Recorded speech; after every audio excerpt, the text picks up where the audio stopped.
But I just want to reiterate it. I am worried about the Broncos week 1. I wish that 4-week schedule was a little flip-flop so that the Broncos could be before the bye and Mahomes had a 3-week run-up before you played a defense that had 68 sacks, which was the second most by any team in the last 35 seasons. I'm still a little bit, this is not an ideal matchup, even though it's on Monday.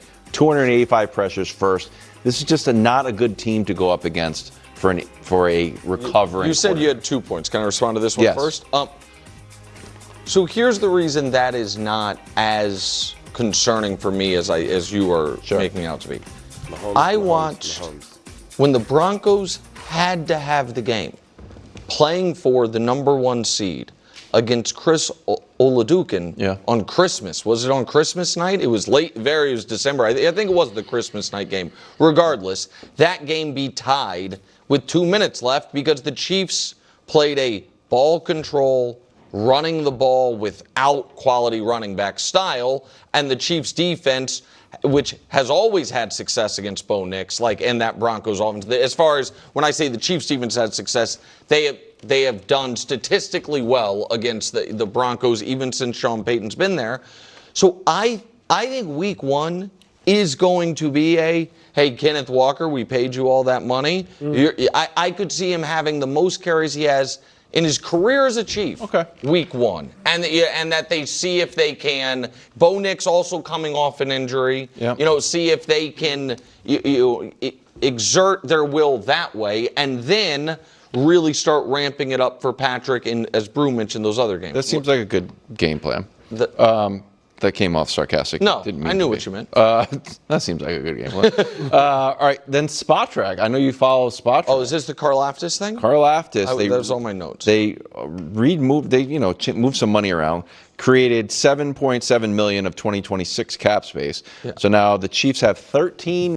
The disrespect that Vegas has for the Denver Broncos.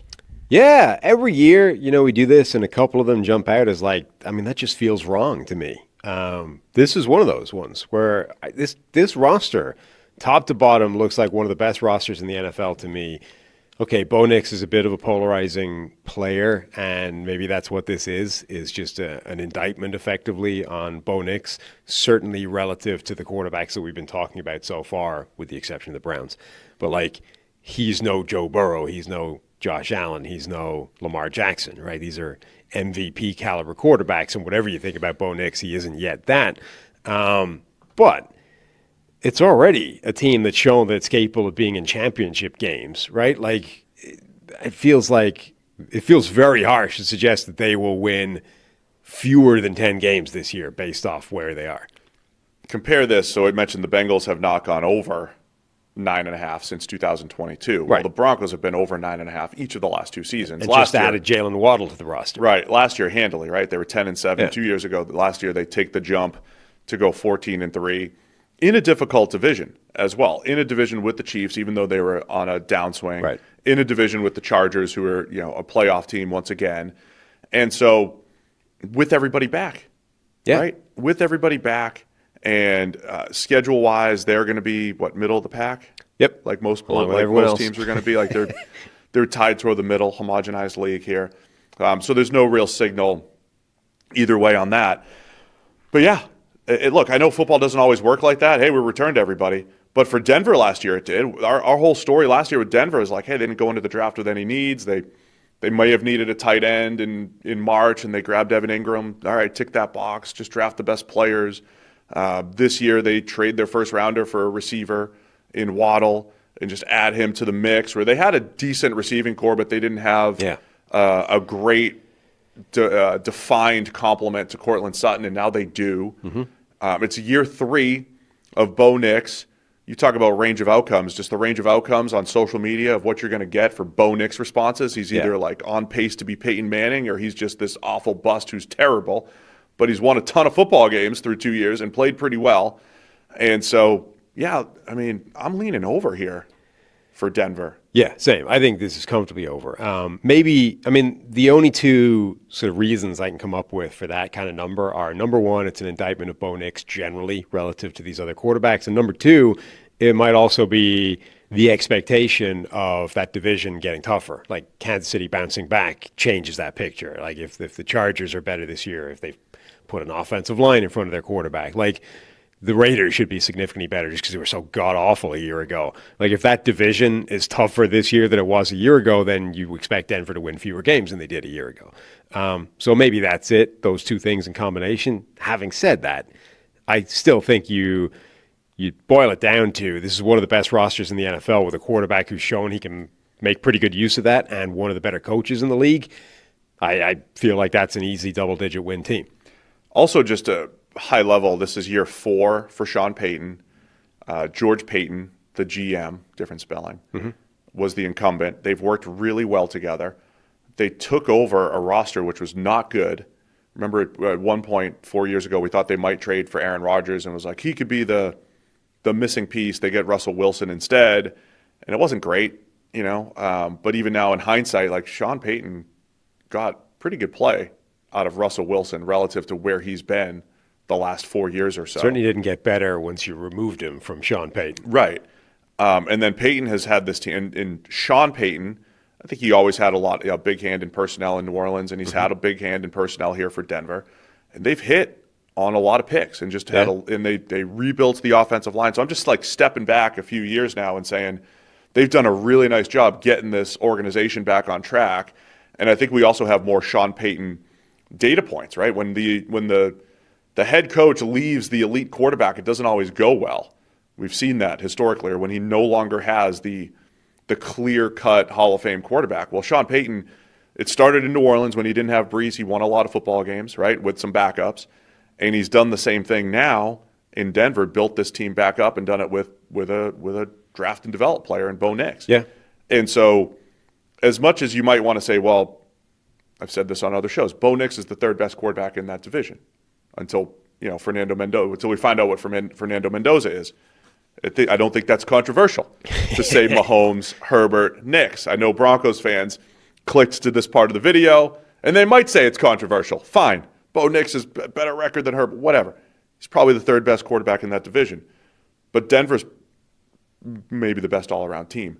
Yeah. And that's done them well these last couple of years. Yeah, the third, again, in this trend of the last few years where it turns out roster may be actually more important than people gave it credit for, independent of the elite quarterback. Yeah.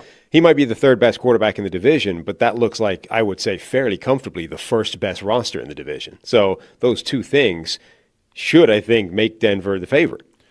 So, yeah, I'm going to take the over on the 9.5 here. And unless there was some residual, I know there were some rumors about residual Bo Nix injury effects or whatever it may be, but I'll take the over for Denver here. Number 16 on the quarterback countdown, up one spot from last year, slowly climbing upwards, is Bo Nix. Yeah, this is where it started to hurt doing this exercise. I would say this is the next two guys we're going to talk about where I'd go, yeah, they're here at 16 and 15, but could they be 9, 8? When the year's over, or do I want to redo? Certainly, because they got talent. I mean, Bo Nix, I like Bo Nix's game a lot. I think really what I'm going to tell you about what I don't like about it is really just youngness and rawness and just getting a little bit better and more polished and playing a little more football at the NFL level. Right? Now, some of the two is just hard with Bo Nix is just that, not a lot of talent around him on the offensive side of the ball. You're not blown away by the receivers. They didn't run the ball all that great there last year either. Right. They're trying to change both those things. Yep. And I would say, too, in the most respectful way, I'm not always blown away by Sean Payton's offense. Sean Payton's offense has all the things you want in it, has all the answers, but do I come away just going, oh my gosh, it's so creative, oh wow, right? And that to me is maybe why we're having a new play caller there a little bit too. So we'll see. But let's Bo Nix, first off, clutch as hell. Let's talk about that. No doubt. Arm is that's the one thing when coming back that I would say is my number one thing. His arm is explosive. It's explosive. He makes a lot of big power throws. And then he can throw the ball really awesome on the run too, as we saw, right? Now, its efficiency is more about what the problem is with Bo Nix, and it's a little bit of all of it there. But these are things that you certainly can fix. And what I would say with Bo Nix, first off, is sometimes a little bit like Daniel Jones, where you go, wait, just because the Red Sea parted, you don't have to run. Right. You know, you don't have to run. A little bit better pocket feel. Because there are times where I go, wait, you know, there's a lane and he just tucked it and ran. And I want to be like, no, this is the perfect play versus this coverage. And you got somebody wide open for 20 yards right there. Like, I don't know if that was the time to run. Yeah, you got 4 yards, but again, you might have lost 30 right there. So I feel like that a little bit. There are other times too where I could sit there and go, or don't leave the pocket. Or hang in the pocket more. It's going to be open, and he kind of gets out, and because he's an athlete and he can make some plays on the run. But again, there could be plays left there as well, and then there could be the opposite. And that's where I was trying to get to as I was stumbling it, where I can also look at it at times and go, wait, you're too good of an athlete. Why are we hanging in there now? Right, so there's just a little bit of a feel that way, and I think that same thing that jumped out to me when you watch his reads down the field too. It's just a little bit at times, wait, number one should be open right away, and he throws it, and it's like, damn, it's a car crash, right? Well, that wasn't the right read. Or it's hanging on number one too long and not getting off of it to get to the next guy and just keep the offense in a good spot. They have too many spots throughout the year where you were like, wow, they look good for 2 drives. Okay, now they haven't moved the ball in 7 drives. Wow, they look good for a drive. They haven't moved the ball in 5 drives. And now, okay, we got hot for 2 drives. Okay, now we haven't moved the ball again. It's just a little all over the place that way. And I don't put that all on him, but he certainly didn't always help that, I guess, in that fashion. Yeah, he's one of the more interesting quarterbacks that people discuss in the NFL because he gets labeled definitely as, well, he went to the right system for him. Yeah. But it felt like towards the end of the year before he got hurt, we saw him start to evolve beyond that, and then he has a serious injury. Yes. So it's a difficult one to rank for this year because your thing always, Chris, is that this is a neutral environment for all these quarterbacks. Totally. Ranking them. Totally. And Bo's not going to be for everybody. But a lot of people that doubted him, he's playing better than people thought. No. I had my reservations as a prospect. I'm like, man, he's just not physically impressive. Right. I've stood 10 feet away when he was thrown at the Senior Bowl, and Yeah. I was like, and that was the year he was next to Michael Penix. I'm Yeah. like, he's going to be a mediocre thrower at the NFL, and he's been way better than I He ever has. thought. He's improved. I don't know He's what it improved. is, Well, but I think he's just learned to let it go a little bit. Right. As far as let his arm go and throw with power instead of worrying about, screen, Right. quick screen, let me keep it tight and The be Oregon accurate all the offense time. special. Exactly. Yeah. Now, there's still some of that there in Denver at times. But yeah, I think more he's one, just like the guy we're going to talk about here in a minute too. It's more about efficiency that way. And, as a power thrower, though, I will say he can really make some game-changing type throws.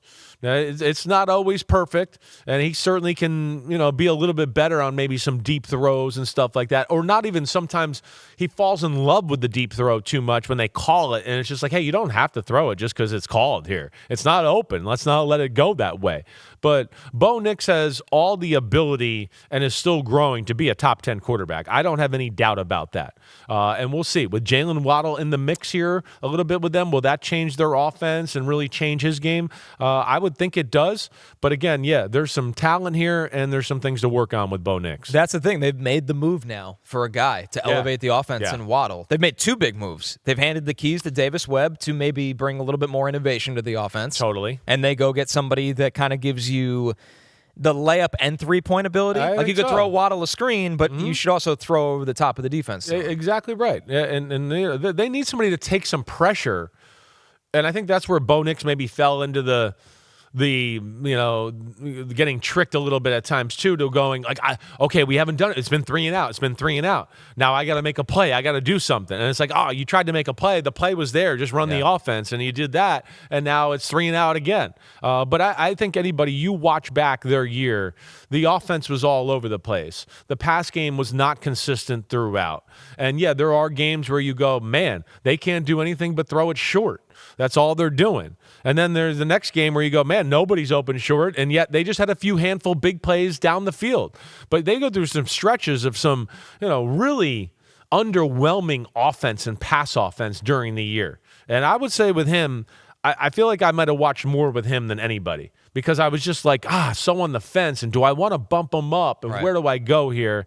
Ultimately, this is where he lands.